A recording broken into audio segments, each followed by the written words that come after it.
Hi everyone, today I am going to be colouring this lovely picture. This is from Miniature Enchanted Forest. It's opposite this padlock picture, and it's part of the padlock picture but with a key in it, which is quite fun. It's a little bit different to the padlock picture, but I thought I would have a go at it with you or for you. I don't know if you colour along or if you just watch and get ideas. I'm never quite sure. So I'm going to start with the trees in the middle. I have got my Arteza pencils again. I know I've used them loads in this book. It's just been, and lately, but it's just been, they've been pleasant to colour with, so I've just been wanting to carry on really. So this is my forest green, which seemed rather appropriate. And I'm going to do these two trees. I'm going to zoom in a little. I think we've got a little leeway. That's better, so you can see what I'm doing. Now these are sort of fir trees or pine trees, which is why I've chosen this sort of colour. I think they like a sort of slightly more bluey colour, but I'm just doing a nice layer.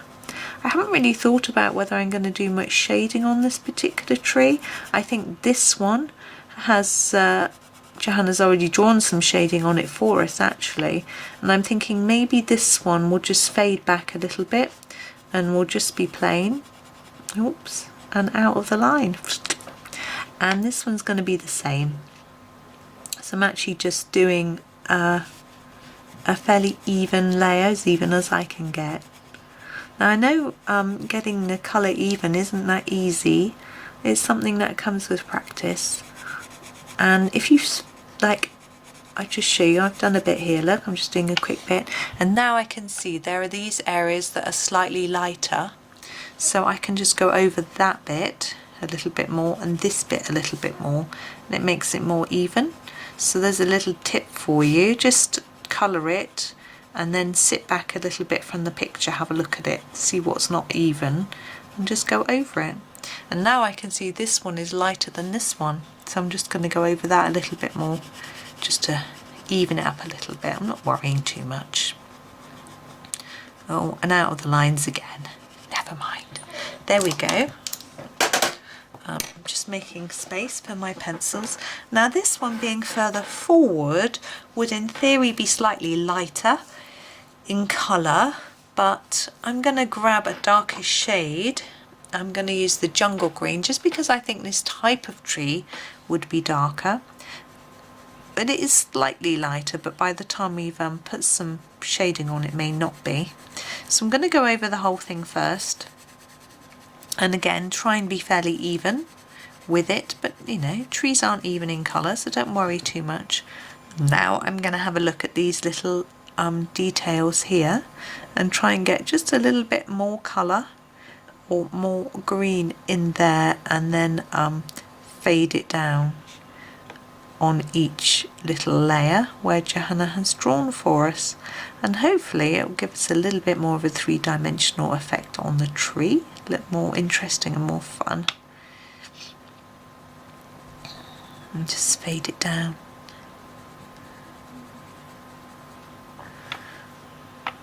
So we can do this on every layer of the tree.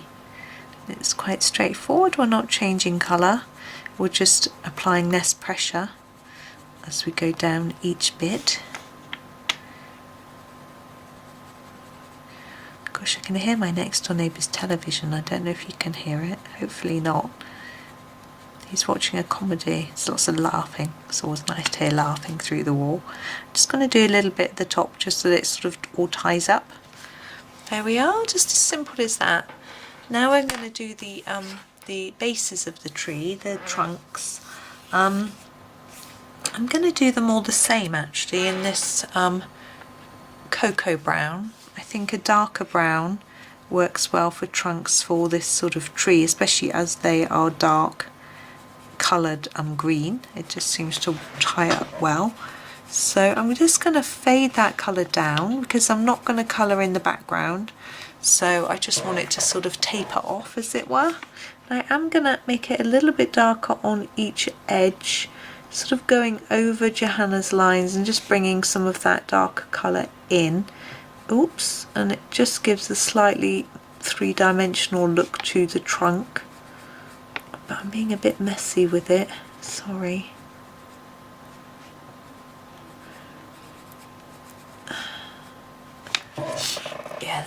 too bad. You could probably do a neater job, especially if you'd had a sharper pencil. Maybe I should have done that.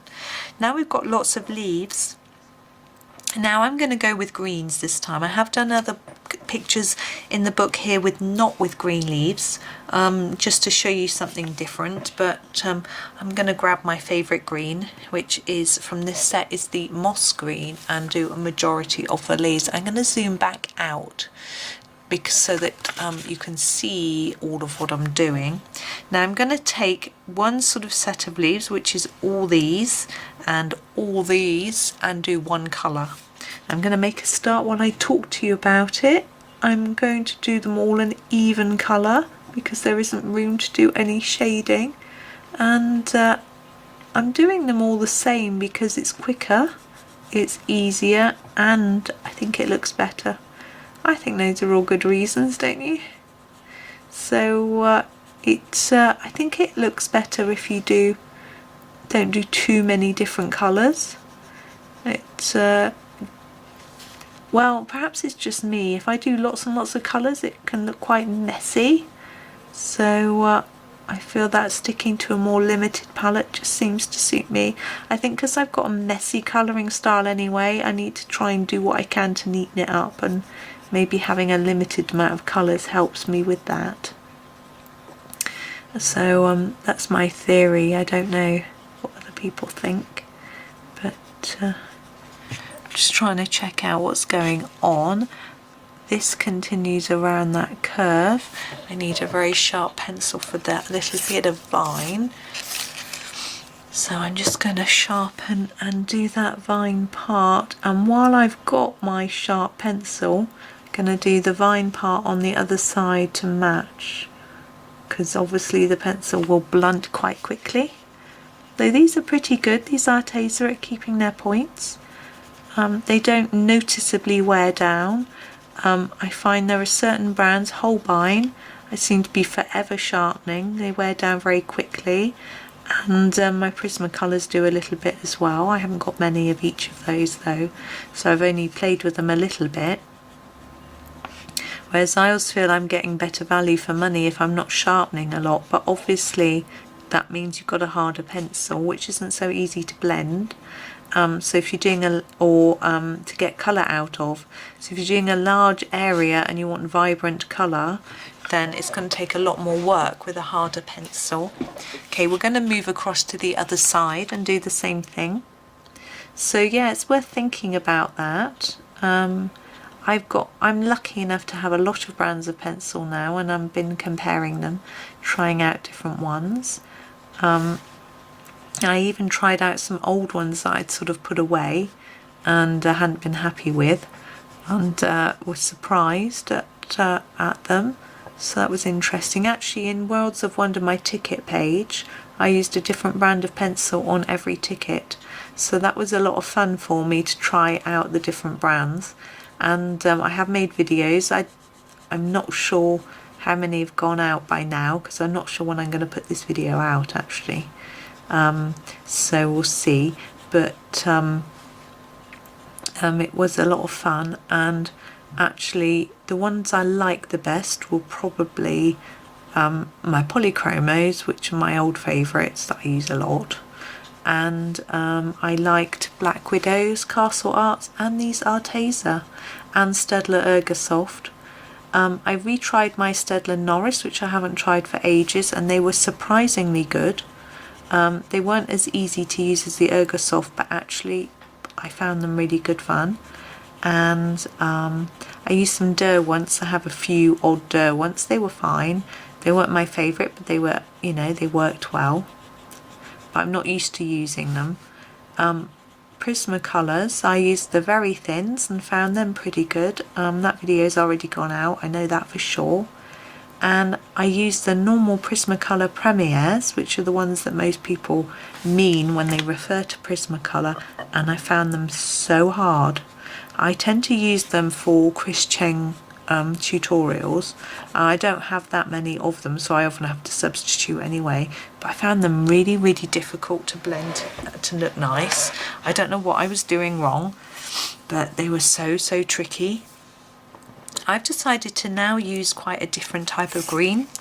for all of the rest of the leaves. So I'm going to go for this sage green, so it's quite a grey green.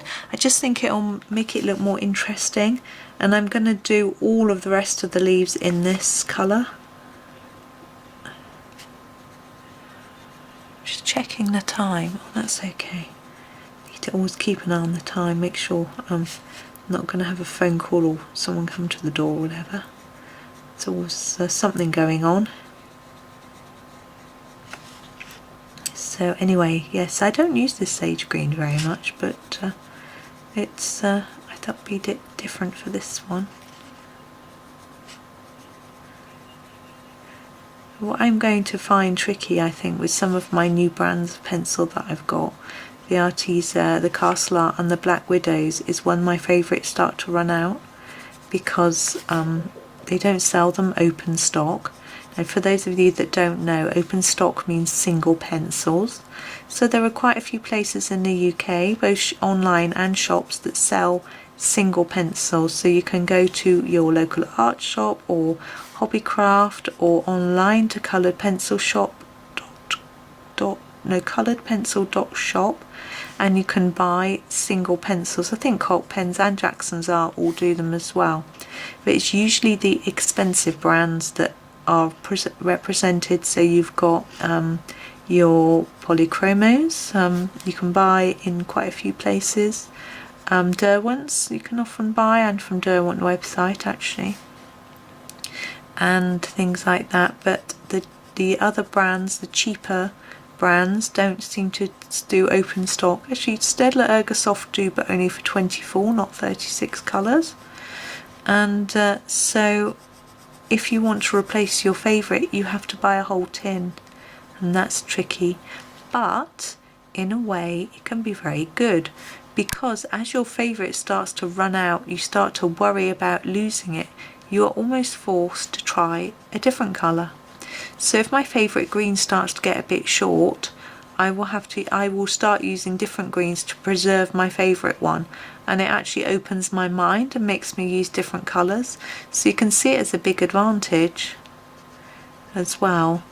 But it just depends on your way of looking at it, really. I'm not sure what I will do as mine start to run out. I think I'll just mix them in with my other sets maybe, and then can use them sort of with others. Lately I've been using just one set at a time most of the time. I do for videos, because I think that if people are searching, they want some videos for their specific brand of pencils that they've got, then I think it's easier for me to stick to the same brand. I think also it'd be a bit annoying if I went, oh, I use this Black Widow, this Ergosoft, this Polychromo, this one Prismacolor. You'd be in and out of your pencil cases, tins or whatever, back and forth. It'd be very irritating. So I try to make it easy for you, and it's easy for me as well. But I do use mixed brands on some pictures, and I have been tempted to actually file my pencils by colour rather than brand, to make it easier for me to, say, find the perfect red or whatever it might be. But I haven't done that. My husband can't cope with that. He likes everything to be in its original packaging, etc. So he can't cope with the idea that I might mix it all up. I think he finds it hard enough that I've taken my pens out of their packet and put them in a cup, but they're a little bit easy to access. It's not something he would ever do. But there we go. We're all different, aren't we?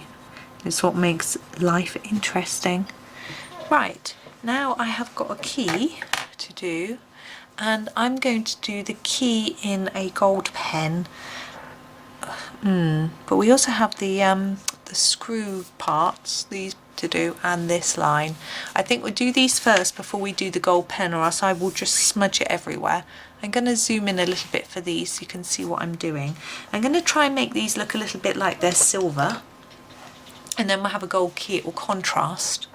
So I've got my charcoal grey to start with. Oh gosh, sorry, that's very out of focus, isn't it? There we go, charcoal grey. And I'm going to do this line across the middle in quite a hard amount, and that's because that's a dip That's where you'd put your screwdriver in, so it would be shadowed a little bit or shaded. And then I've got to work out this bit around here and this bit. So this is the screw part and this is a sort of frame. Okay, I think I'm going to treat them as one and make a darker area here and then make it lighter as we go round in both directions, and then a darker area here and lighter here, so that we've got a bit of a light and a dark, and hopefully it looks a little like it's shining. I haven't left enough white on this side, so I've grabbed my eraser. There he is, Tombow Mono 0, and I'm just gonna lighten that bit up a little bit.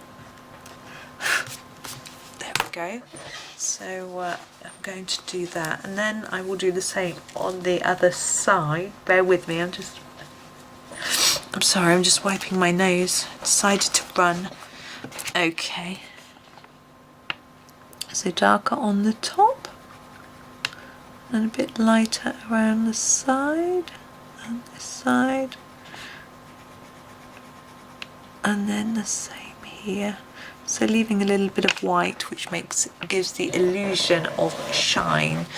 Now I shall zoom back out and I'm going to do this arch around here and the key both in a gold pen. I'm just trying to find my gold pen, so please bear with me a moment. I got two pens then. One of them jumped and attacked me, and the other one was the gold that I wanted. Right, this is it's just a Wilko gold gel pen. It's nothing fancy. I do have a gold, oops, just dropping the lid. I do have a gold, what am I trying to say, Posca pen, but I think the nib is a little bit thicker. So, and there's not a lot of difference between gold and gold. So, what I'm doing here is I'm trying to avoid going over the top of any little black vines that are drawn on this line, just in case they disappear. So I'm colouring up to the vine and then going from the other side. Often gold, these gel pens are slightly see-through, but I don't know, I can't remember. So there we go. Now the reason I did that bit first was because otherwise if I'd done the key first I would have smudged it. So I'm doing the key now. I don't know how shiny it looks in the camera. I will just tip it in a minute so you can see the shine, and then you can decide whether you want to do it this way. Trying to find my light.